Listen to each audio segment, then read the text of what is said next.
Hello, and welcome to Roll for Topic, a roundtable discussion about topics related to running role playing games. I'm Chris Salzman. And I'm Andy Rowe. And Andy, as we record this, we are about a month away from Roll for Topicon. And as we were just discussing, it seems like every waking moment is going towards organizing some small detail of the Yes. convention. I checked before we jumped on the call. We have like 23 people registered so Yeah. far, which is huge, right? So like we're not the world's biggest podcast, we are not the world's biggest community, anything like that. But yeah, this is a significant increase in number of attendees for us for this year. So I'm super excited. I don't know, how are you feeling right now? Yeah, I'm quite excited too. I feel like we've kind of upped our game as far as convention prep and Hmm. management goes this year, just as far as, there's going to be a printed schedule and there will Yeah. be like Yeah. signs. Those are Yeah. all things we didn't really feel a need to do in past years. And Yeah. mostly this has just given me an appreciation for people that run real Yes. conventions, Oh like my, yes. Yeah. think about how much of your brain power has gone into prepping for a convention that will have like 24 people at it. I know. I mean, imagine if that's like 500 and you've got sponsors and yeah. Oh So yeah. Yeah. all of you convention managers and volunteers, I have a new appreciation for you. Yeah. I did want to talk about something with you, Chris, and it is Hmm. related to conventions, but hopefully it will be at least mildly interesting or useful to Hmm. our listeners. And that is, so I just went through the process as you have and as others have done of choosing which game I want to run at the conference. It Yes. took me weeks to make this decision. It did. And I finally just decided that, well, it helped that we set our own, you know, we told other people what the deadline was for them to submit games, Hmm. and I realized that probably applied to me too. So, Yes, it did. Yeah. I made a decision about which game to run, but I thought it might or might not be interesting to talk through the different games I was thinking about, and then Hmm. maybe we could talk about like why are some games kind of feel like better fits for a convention Hmm. type one shot environment. That sounds really good. Yeah. So what did you like? Yeah. What were the games that you thought about running? Yeah, so I had a list of maybe a half dozen games I was thinking seriously about running. Hmm. One of them was Time Watch, which is it's a role playing game, uses the Gumshoe engine, published by Pelgrane Press. It's about time travel. Hmm. I think it had a successful Kickstarter a number of years ago. I think it was one of the earlier game Kickstarters. And the idea of it was like, let's make a game that plays into all of the awesome time travel tropes from all your favorite shows and movies, which it does. Seems like a fantastic game. And that Yeah. was the game until pretty late in the decision making process that I thought I was going to run at the convention. Hmm. I'll go through the others quickly and then ask, you can let me know if you have any questions about one. Two of the Borg games were on the list, Cyborg, the cyberpunk variant of Mork Borg, and Hmm. Pirate Borg, the pirate variant. Mork Borg itself is like, it feels like a great convention game. In fact, I've played it at the last RFTCon. Yeah. It's like low prep, rules light, easy to throw together, but it's not. I really really respect and appreciate it, but it's not really my thing. The aesthetic of it, Yes. my jaw drops every time I pass it on my bookshelf, but it's not really my thing. Yeah. And that is a sort of game where if you do not connect with the aesthetic of it, it's not going to be a good time at Yeah, all. yeah. Yeah. Like if you're in the target audience, there's no better game has ever been made for you. But yes. And then the last couple of games, I was kind of thinking of as a pair. I was thinking of either running Lancer or Mech Warrior. Hmm. I like mechs.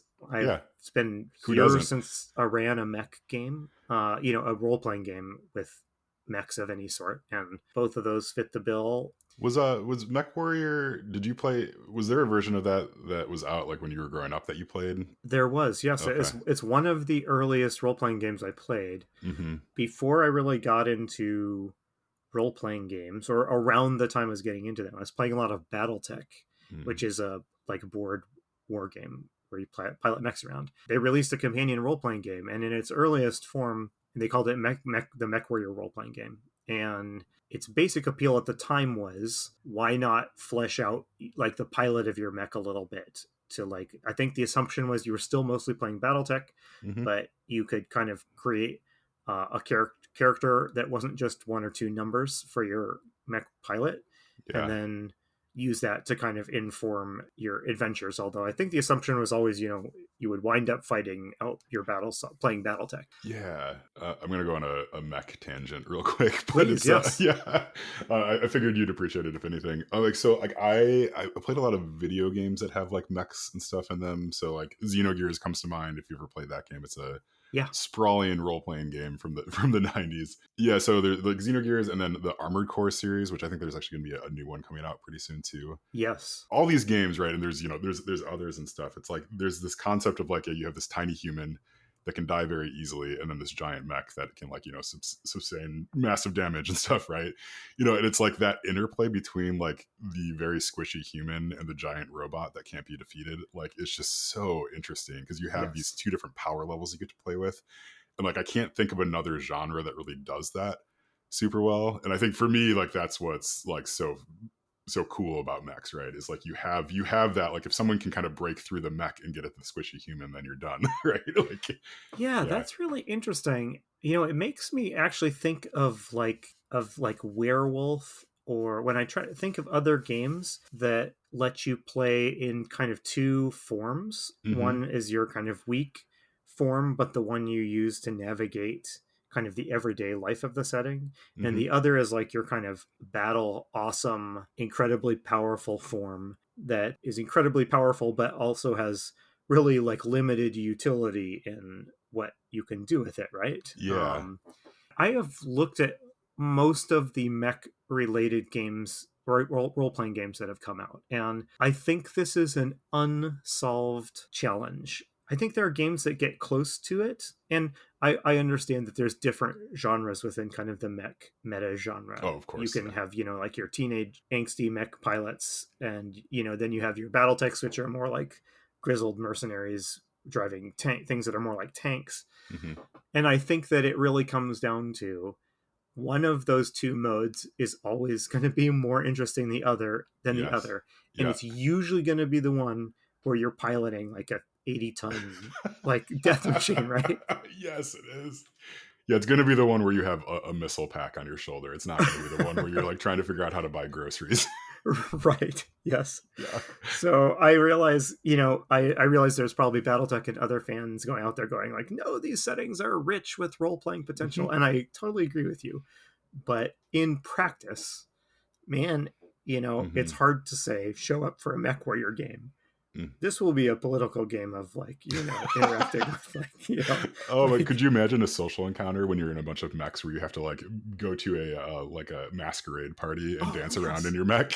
Well, so this is why I didn't end up choosing one of these games, Okay. and it was because I couldn't figure out how to do that well. I mean, because BattleTech is kind of this like Dune meets Game of Thrones like setting where there's noble houses and lots of politicking and treachery and backstabbing, but that stuff all serves a purpose of like leading up to everyone getting in their mech Hmm. and like blasting each other away on the battlefield. Yeah. And I just didn't have confidence in myself that in a one shot, I did not want the one shot to be one big, tedious 3-hour mech battle. Yeah. But I didn't really have confidence in how I could also have a really compelling, like more social or outside of your mech sequence, and also a cool mech scene, because I deserve to be slapped if I say come play Mech Warrior and then like there's no mech. So Yes. I know that problem. I know people have done that, and I'm sure it works well. But Hmm. I could not find a path to something that sounded awesome to me, so I Yeah. had to cross that off the list. And kind of the same goes with Lancer, which I know less about, but seems like a really neat game. Yeah, that makes a lot of sense. I mean, I think yeah, if we had like a 2 session track at RFTCon, right, that could be really fun. Where yeah, like maybe the setup is you're the humans for the first session, and then the second session is the 3 hour long battle that Yep, you've yep. you've made much worse by your social encounter rules. Yes, Yeah. exactly. There was a final game I was thinking about. I was thinking about running some kind of a spy game, Hmm. like probably using the somewhat recently kickstarted Top Secret Oh yeah. RPG, which is sort of a re-implementation of an old game from the 80s. Hmm. And on that one, I kind of just felt like my heart wasn't quite in it. We have somebody at the con who's running the actual James Bond 007 role-playing game, Yeah. also from the 80s, and whatever I do would pale in comparison to that GM and that game. So Yeah, I still contend that would not have been the worst thing in the world to have two rival spy games. I suppose not. No, Yeah, would you? So I'm curious because I know that you played the original Top Secret a lot back in the day. Like, would you have used the revised rules, or would you have tried to run it like young teenage Andy? I went back to the old rules and I spent time reading back through them, and I would have used the most recent iteration. I don't Okay. think it's not perfect, and in a little bit of like a sad way. I mean, all respect to the designers of it. So this isn't intended as a critique of the game. Hmm. The new version doesn't really follow up, is not an evolution of like the old mechanics, Hmm. which is probably makes it a better game. But it threatens the nostalgic pull it can have on me because it looks like a competent spy game, but it's not the Top Secret I played when I was a teenager. Like so, Yeah. but Okay. when I look at those old rules, I do think that Top Secret SI is kind of an underappreciated. I think it'd be a bit much to say it's an underappreciated gem, but it was a surprisingly solid game with some. It didn't do anything revolutionary, but it had a lot of just pretty good ideas that when I encountered them in the 80s were new and cool to me. Hmm. But I think they would come across as kind of clunky today. Is there like on the topic of spy games? It's like I've played a handful of mystery games. I'm going to be running Brindlewood Bay at the con, and like you mentioned earlier, was it Time? What was the Time first Watch, yeah. Time Watch? Which is kind of like it's pretty much like what you think of as like a spy, your Jason Bourne type thing, except you're going through time, right? Yeah, okay, that makes sense. Yeah, so I'm wondering, like, so like that uses Gumshoe, and some of these, like, mystery games have their own systems and stuff. Like, what's the hook that makes it a spy game versus a mystery game? Like, are you better at shooting people? Shooting people, driving, that sort of stuff. I think the story beats in both those genres, somewhat similar, right? There's usually some sort of mystery you're trying to solve. Like, you solve it usually through violence in a spy movie, or political subterfuge, rather than finding clues in a mystery game. That is an interesting big topic. Let me tell you some of the things I wrestled with that kind of are adjacent to that question. What you find when you look at things that call themselves spy games is that they're really all emulating for the most part, a particular iteration of the spy genre, like Hmm. which is quite far from like John Le Carre spy stuff. Like one thing I kind of wrestle with the spy games is that it's less like you're doing anything that's like really spy like, and it's more like you're like a team of commandos or something Hmm. almost. It, Especially like when I was looking back at the old Top Secret SI adventures, like most of them were straight up like you're a team of commandos, I guess. There would be the occasional scene where you have to like go undercover for like a scene or something like that. But Hmm. those feel like a type of genre that doesn't quite tick my spy check boxes. Yeah. Does that make sense? Yeah, I think it does. Yeah, I mean, because there is that difference between the, like, methodical gathering evidence in a secret way versus James Bond sort of, slide in with his guns blazing, Right. yeah, seducing everybody in the area. My guess is, just from knowing you, is that the part of the spy genre that you get into is more the, like, we wiretapped you for 7 years and, like, have the evidence Yes. evidence to prove it. What I want is a game that is not like you've discovered where the meeting of the evil organization is and you're parachuting in as we begin. All right, Hmm. everyone roll for initiative. Is not sneaking around warehouses and throwing grenades and stuff. It is more that here is the target. Here's what you know about him.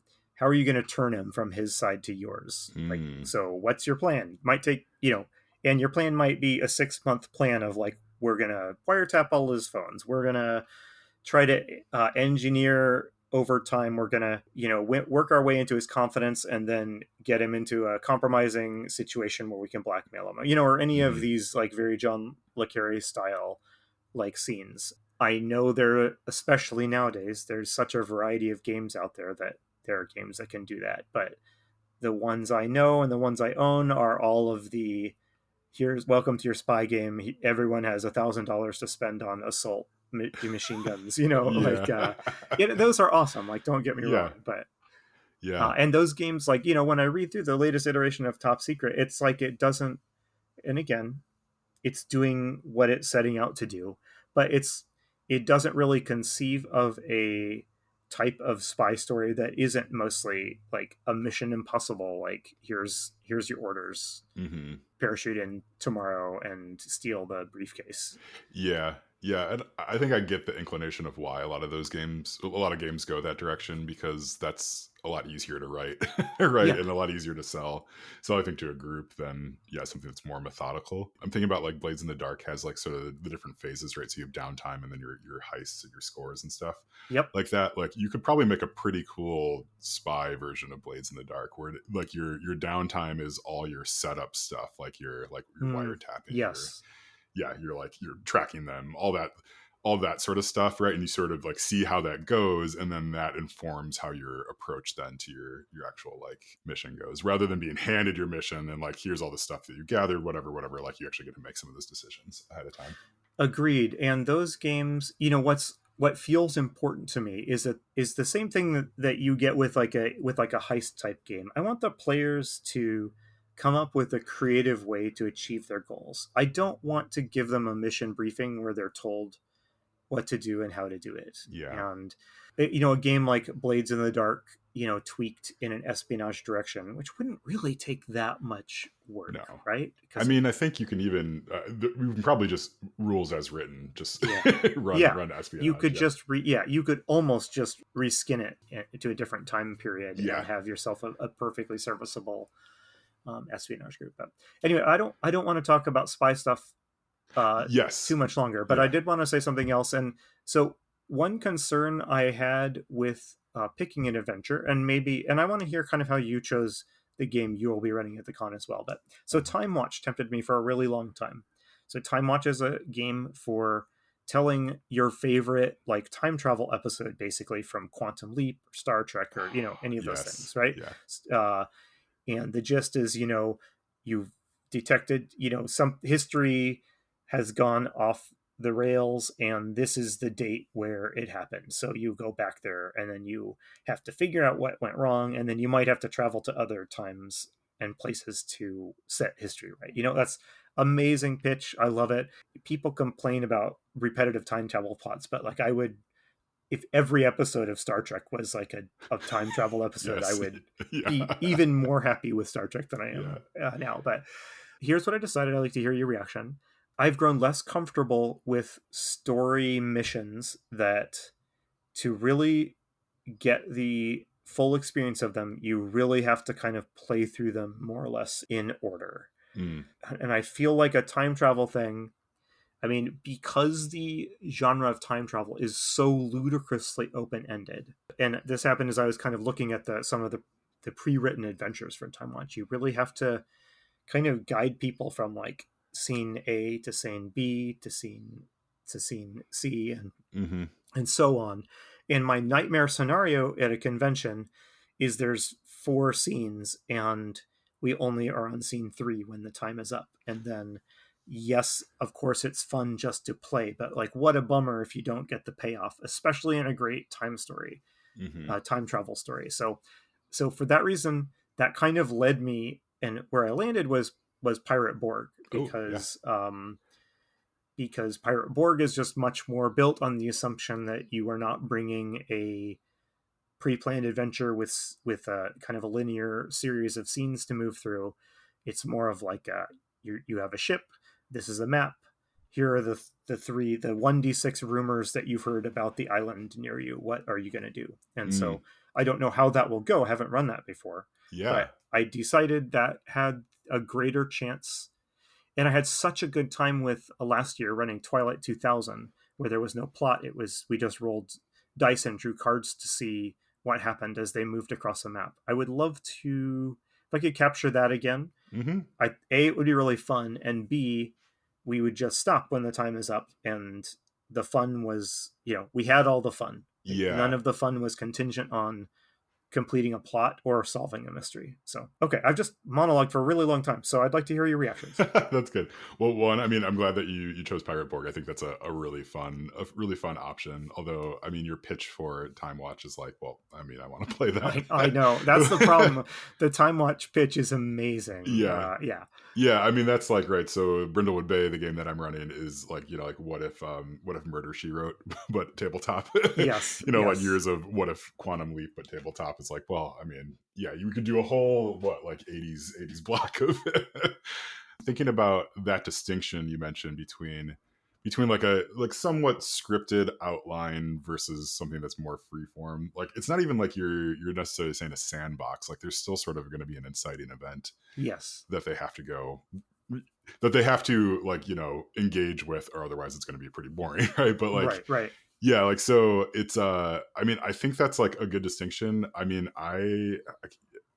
for me it kind of comes down to like what I'm interested in at the time. Like I think Brindlewood Bay has a scenario. There's no defined, killer or anything like that. Like that's part of the magic of that system, is that you sort of go around and gather clues, and then you as a group decide what what happens. Right. So that's going to be a bit more of an open-ended game than what I'm normally used to. Like Yeah. usually I have a pretty tight outline of like, here are the story beats that I want to hit. And that works well for my personality. Yeah. And I think the people that continue to play with me, it works well for their personality. I'm sure there's a lot of people who tried it Right. once and never again. And that's okay. Right. They just quietly faded away. Yeah, Yeah. quietly evaded. Yeah, oh, I'm busy. Yeah, that's 100% fine, right? Like that's part of playing these games. But I like what you're trying to get at, and I think it makes a lot of sense to do in a convention. I think it takes a little bit more experience, which you have, right, to sort of stick the landing on that Sure. style of game, like understanding like the pacing and like what's going on at the table stuff. Because I think if you don't have an outline, you have to be more aware of like, when are things getting bogged down, and should they be getting bogged down, or should they be moving along Yeah. again? And you'll navigate that just fine, I think. Especially with the sorts of people that are going to be coming to the con to play. Like they're going to be excited to play Pirate Borg, right? Like you're not going to have to sell them on that as a fun thing to do. I have to say, I mean, this is a convention for largely for GMs, as you say, and Mhm. it does make a big difference.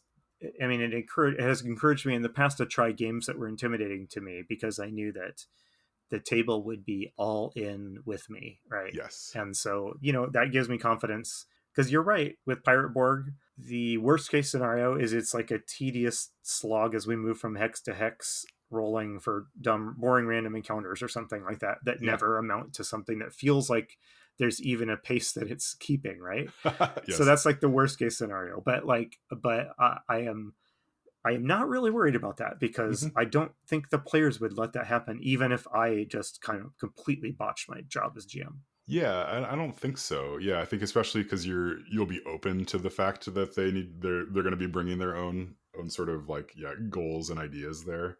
Yeah. It does make me wonder though. Do you have, right? So you're going to be running this for the first time. Like we've played Morkborg once. Like, do you have a sense of like, here's what I want to get across with Pirate Borg to them? Like, is it like, does there have to be some sort of scene where skeletons jump on the ship and they they fight them off? Yeah. Like, does there have to be someone saying "Arr, matey"? Like, like what are the highlights for you that like that have to happen for it to be feel like a successful game? Oh, that's a great question, and I don't know that I have the best answer for you. Hmm. I think this is a dumb way to answer. I want it to feel like we had like a piratey good time, right? Okay, yeah. I trust Pirate Borg, the rules and the random tables and stuff like that, and Hmm. I mean, no matter where they go, they'll bump into something that's pretty piratey. They'll hit the crew of the Damned with a bunch of skeleton sailors, or if they go into town, I'll make sure there's a very piratey tavern, Hmm. and I'll make sure there's a spooky swamp with a hidden treasure or something like that. So I'm not worried that there will be some shortage of that. What is going to be tricky is figuring out what the tone of it is, Yes. Yeah. because like these board games are very just the tone is like cranked up to 11. The Hmm. aesthetic is really cranked up, and so again, we've talked a lot about this. I don't want slapstick Captain Jack Sparrow tripping, being goofy and tripping. I Hmm. also don't want grim, dark, brutal, real pirates, you know. Yes, yeah, what pirates actually are, yeah. Right, yeah, Yeah. just like, horrible thugs. But that will be something, I will plan for something that tries to walk a line between those things. Hmm. And I'm, again, because of the crowd of players we're going to have, this is the sort of thing where I could say up front, I Yeah. am trying to hit a tone Yeah. in between the slapstick of Pirates of the Caribbean and the grim dark of whatever, Game of I Thrones know. or I mean, something. yeah, did you watch Our Flag Means Death? No, I have not. Like, Okay. Well, I mean, remarkably, I have not. if you're Yeah. thinking about like, yeah, other source material to draw from, that might be, well, it'd be worth watching just because it's excellent, right? It's yeah, it goes in places I did not expect.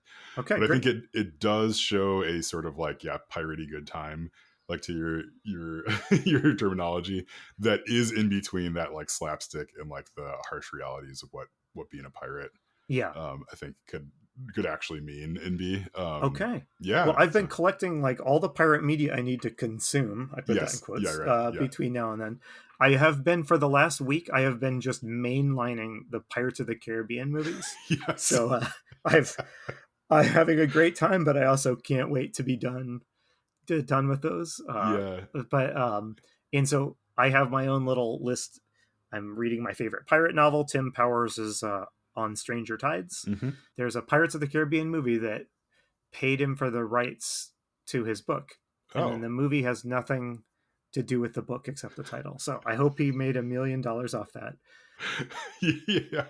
Although from everything I've learned about just with the Hollywood strikes, I assume he made like $7 and got Yes. Johnny Depp's signature or something Yeah. as a Probably. payment. Yeah. Yes.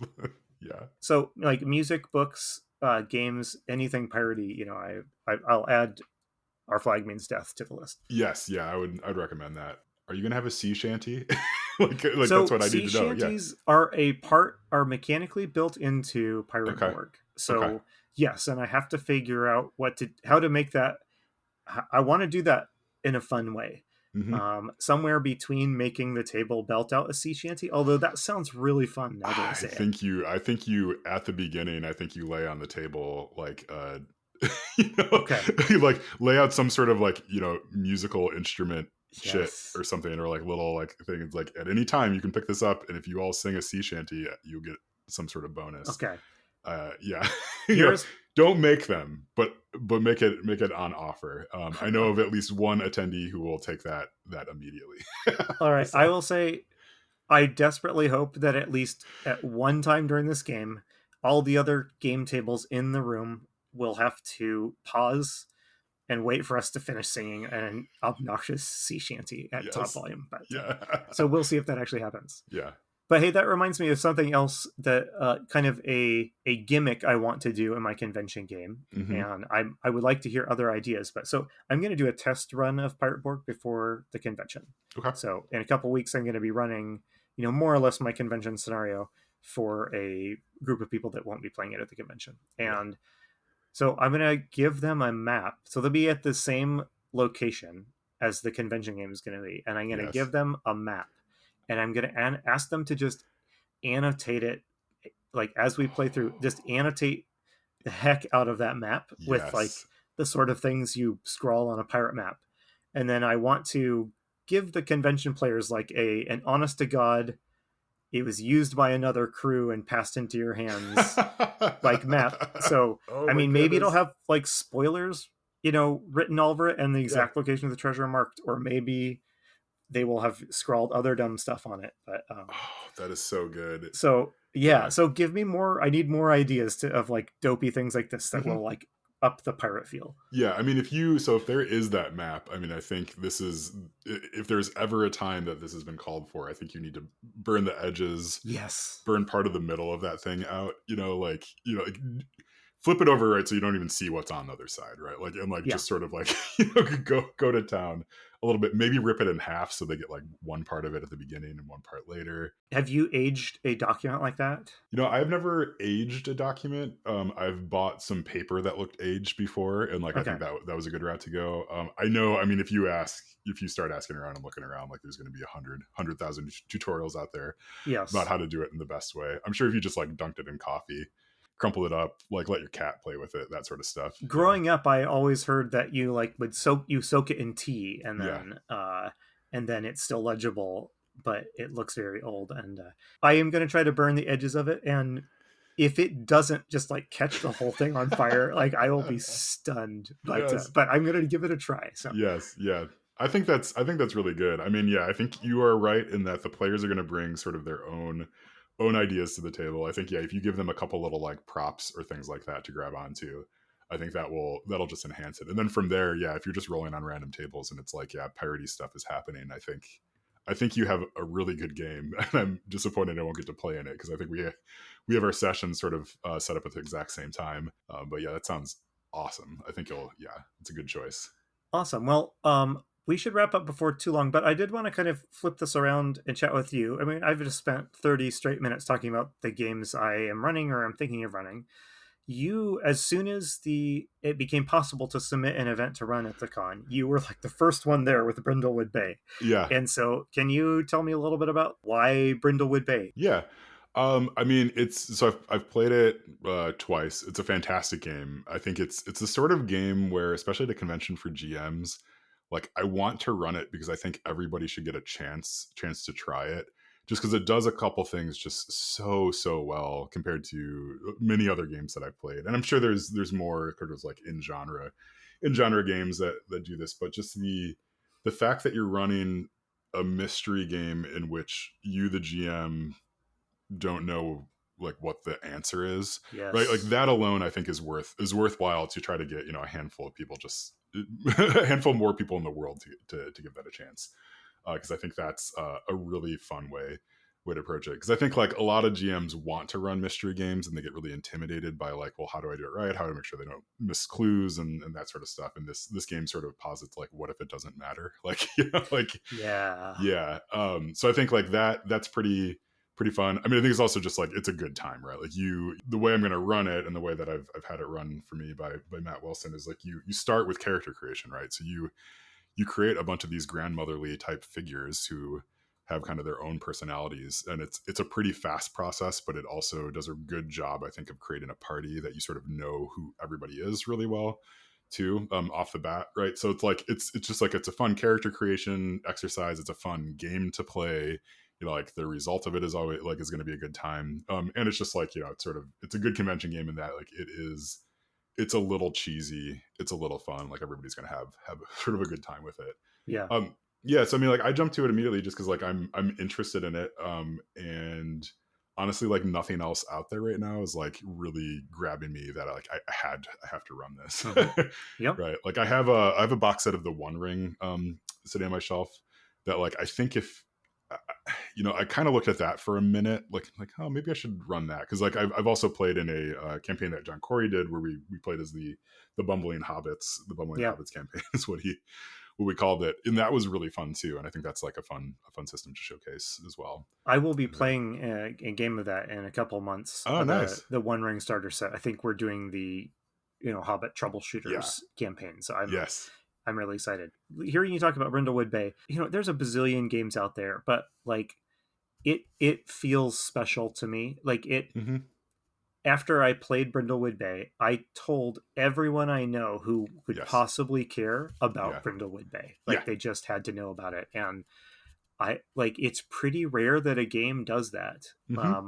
I think Blades in the Dark kind of did that for me. When Blades in the Dark clicked for me, it was like oh my goodness, Hmm. everyone needs to know about what this can do for their like GMing. Yes. And Brindlewood Bay kind of felt like that to me. Yeah, no, I agree. Yeah, it's a very similar game. I'm a pretty simple person. Like most of the time I'm playing a game, I'm enjoying it. Like it's not, yeah, but like there are certain games you get done with it and you're like, yeah, everybody needs to know, know about this. Yeah, so I think same thing for me. Yeah, for the next month I wouldn't shut up about it. Anyone who mentioned even like a board game, I was like, oh, by the way, there's this other thing.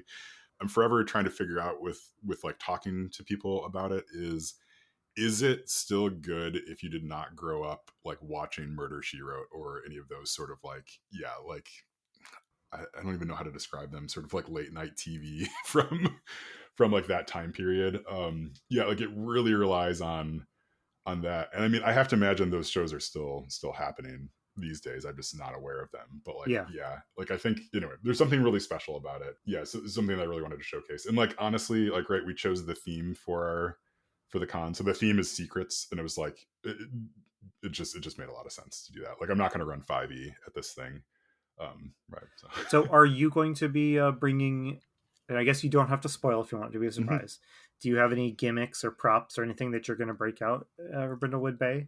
Are you I'm bringing a basket full of like knitting supplies and no, a puzzle or something? yeah, I am not. I will not spoil anything on air. Okay. I have a couple ideas for things that I want to try with it. And Matt Wilson, who's run, he has like a long running Brindlewood Bay campaign going. We've been chatting a little bit too, so he had a Good. few ideas for me. He steered me away from some potentially bad ideas already, so that's That's good. just as useful as having good ones, Oh is my goodness, is it? vetoing the Yes. bad ones. Yes, yeah. So yeah, I've got some fun ideas. Although it sounds like we might have to have some sort of competing like theme song or something to go against your Oh sea shanty. yes. Yeah. Okay, yeah. I mean, so here's a thing that I was not able to figure out a way to do this, but Hmm. feels like a missed opportunity. I wanted some of our games to interact with each other in some Yeah. way. There has got to be, all right. There's still time. There's still time. Oh yeah. Okay. Well, we should take this off air because I just had Yes, like three thoughts. So I yes, think that could exactly. be really, Yes, really fun. So, we have to cross over in some, even a very small way. We have to cross our games over yeah. because we'll be playing at the same time in the same room. Yeah. Okay. Okay, cool. Yeah. Okay. All right. Yep. Sounds good. Yeah. Okay. All right. Well, this was a really good conversation. Yeah. It Thanks for was. Yes. thanks for walking us through your thought Yes, process and there. listeners, thanks for indulging us as we kind of use this as our sort of therapy, GMing Yeah. therapy session where we talk to each other and kind of unload what's been on our minds and Yeah. what we're looking It's ahead to. So, we'll get back to sort of our normally scheduled stuff pretty soon. yes, But at some point, yeah. probably after the convention is gone, and I Yeah. can think about normal GM stuff again. Yes. Yeah. All right. Well, we've been Roll for Topic. We're part of the Roll for It Media network. Our sister show, The Splat Book with John Corey and Kyle Latino, is awesome. You can find them at thesplatbook.com. They had a recent episode where Kyle and his the company that he works with, Cloud Curio, they do some like side projects. They all sort of came on to do like a hey, what is Cloud Curio? And they're just delightful people. So I think you should go listen to that. Cloud Curio has put out like a few Kickstarters. Amber is the like kind of the lead project manager, and does some art and stuff too. And I'm gonna forget, Kenny I think does a lot of the writing, and Kyle does some of the art. There's another person, Sally, who does some editorial stuff too. Anyway, they're all really amazing people. And looks like they're doing lots of cool stuff. Yeah, Kyle Latino, who I think a lot of people who listen to this podcast know him.